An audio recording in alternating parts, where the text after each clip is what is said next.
Be ready. Start.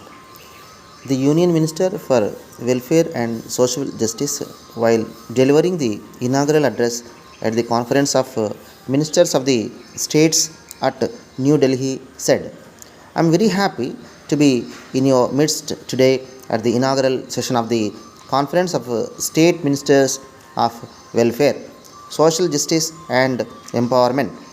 The success of our work will be measured in how far we are able to bring relief to our brothers and sisters of the scheduled castes, scheduled tribes, other backward classes, and so on and so forth. Although successive governments have made progressive laws which protect the basic rights and interests and dignity of those of us who are disadvantaged in one way or the other, the real question is how to implement and enforce these laws effectively. We need to ensure that meetings of the vigilance and monitoring committees at the state and districts level are held regularly. In this context, I would like to bring to your notice that I have written to all the chief ministers on this subject.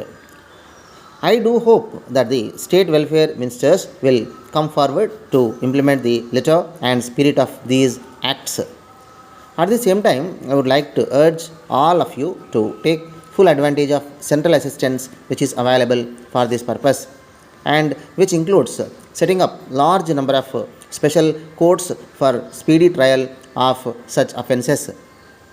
I am to state that various steps are being taken up by our government to address the concerns of persons with disabilities.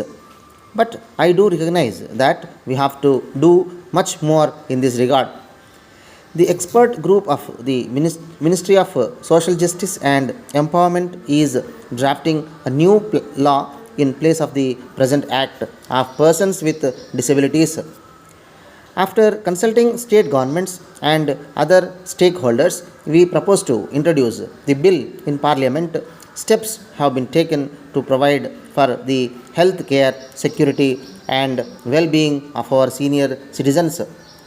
But in this regard, also, we need to do a lot more as well. We have increased tax and travel concessions for senior citizens.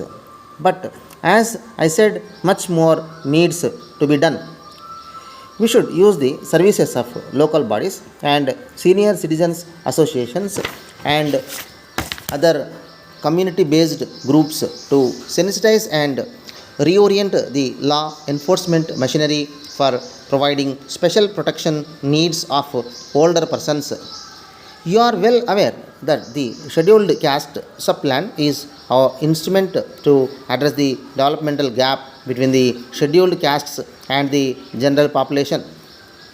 I know that the state governments are trying to earmark sufficient funds under the scheduled caste sub-plan. In consonance with their population, take this opportunity to urge that